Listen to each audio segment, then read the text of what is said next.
Hello everyone. Welcome to Hiroshima, Japan. You know, I have been to Hiroshima many times, but I've never been here during the cherry blossom season. And I can tell you, for the very first time being here in the first week of April, it is gorgeous. Can you see the blossoms behind me? Unbelievable. Well, listen, you know, I was bringing my tour around Hiroshima this morning, and it dawned on me that I've never ever made a video discussing the Japanese mindset, how they think, and therefore how they live.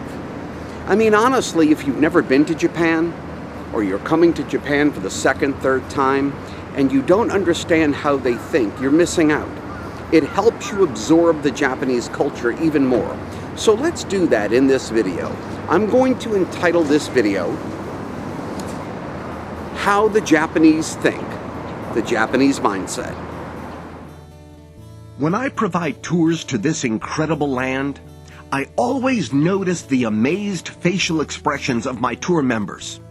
They are continually shocked and startled by the vast differences between the United States and Japan. And when I'm leading a group, members of my tour will notice something interesting, perhaps a product, a service, or a concept, and I am asked this question more than any other. Wow, this is awesome! Why don't we do this in America? And I always respond the same way. Because it takes effort and cooperation. We don't do that. You see, in the United States, we more or less get along, but we do not work together. That's a fact. Mostly, Americans are always seeking the best of something for the least amount of money and always seeking something more. We always want to be at the front of the line, and if we have to wait, we get impatient. That's who we are. The best example of the common American mindset is driving on the interstate. If the speed limit is 55, we drive 60. If the limit is 65, we drive 75. If the state decides to raise it to 70, well, magically, that's no longer good enough, and we drive 80. You know it, and I know it. So if you're planning a trip to Japan for the first time, let me give you a few nuggets of advice. If you understand these principles, you will understand Japan with ease. You'll comprehend the Japanese mindset, even anticipate actions and customs and pleasantries more than you would expect. I've boiled my recommendations down to 5 key factors that you should remember. Japanese mindset fact number 1. Cooperation is key in Japan. Nothing improves a community like cooperation. To the Japanese, this isn't just some inspiring meme you see on Facebook. It's a mentality. Here's the best way to understand it. Imagine this is a quaint little street in Kyoto, Japan. Along this street, a series of small shops exist. Coffee shops, clothing stores, smartphones, maybe a grocery store. You get the idea. Each merchant will consider it their duty to keep their section remarkably clean, sweeping the front of the store every morning, afternoon, and evening. And since each merchant does their part to keep the area clean, the street overall is immaculate 7 days a week. Each person does their small part to ensure all their efforts together provide a clean, safe, and functioning area. In fact, look at this video. Do you see this guy? He continually ventures out in the middle of the street to collect one piece of trash. And why? Because he can see it from his front door. This is not seen as a drudgery or a chore. To them, it is what must be done. This is why so many tourists marvel over the concept of tens of thousands of people using the subways in Tokyo, and they are still kept unbelievably clean every day of the week. Japanese mindset fact number 2, a strong sense of gratitude. In Japan, citizens customarily show gratitude for the tiniest gift or action. In Japan, gifts are called omiyage.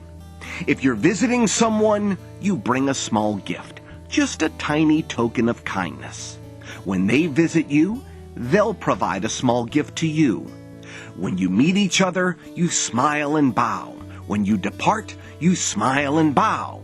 When you walk into a restaurant, you're greeted with a joyful "Irashimase!" When you leave, you'll hear the entire restaurant crew yell, "Arigatou gozaimasu!" I remember the moment I found the best example of this level of Japanese gratitude. I found it over 15 years ago when I was watching an old National Geographic documentary about Japan that was made in 1980. The documentary is still one of my favorites, entitled Living Treasures of Japan.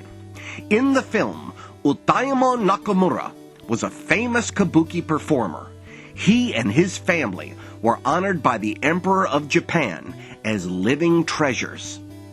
Every morning, before he begins to prepare for a performance, he takes a few minutes to meet his adoring fans, walks into the theater, bows to everyone before crossing the threshold, checks in at the main desk like everyone else, and stops to give thanks by bowing to a small model, a shrine of the theater. This is his way, every single day, of giving thanks for his job, his life, his income, his success, his reason for living, his future, and the future success of his bloodline and legacy. At train stations, railway employees bow to the trains out of respect and gratefulness. Every morning, department store managers bow at the store's main doors before they unlock them. Imagine starting every day being grateful for everything you have. That would affect your attitude, no doubt about it. Japanese mindset fact number 3, continual improvement.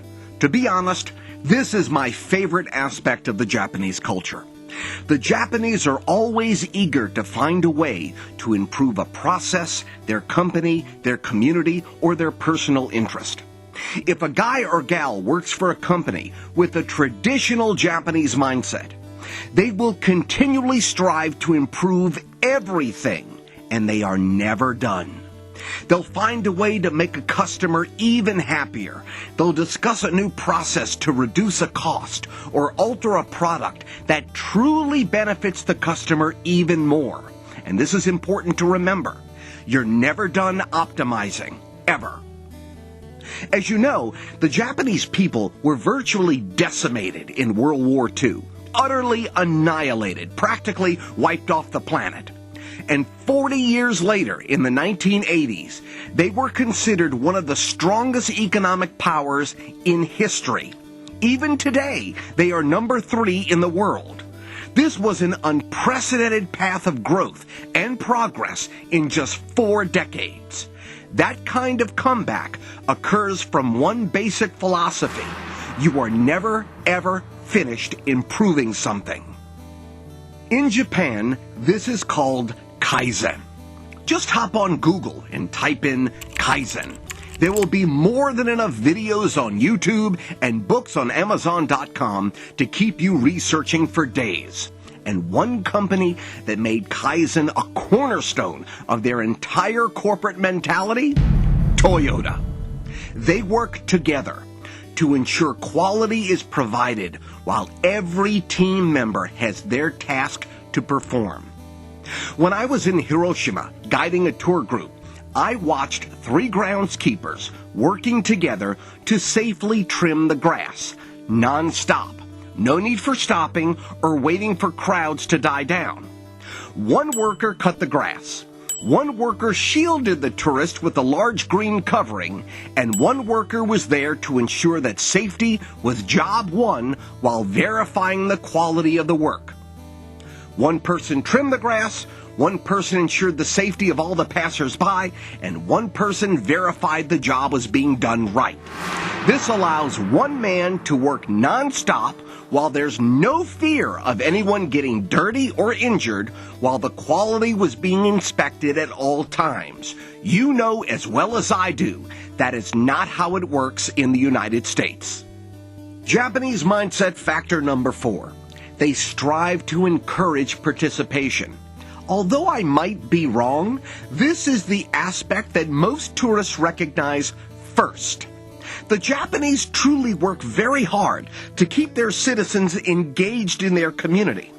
In 2012, I was leading a group of about 20 people through a few smaller cities in Japan, and we just stumbled upon a local art competition for the next amazing sewer drain cover. Yeah, you heard me correctly. A competition for the next amazing sewer drain cover. The community got together to compete for the latest design for a snazzy, unique concept. It was like an actual art exhibit. There was music and food and fun.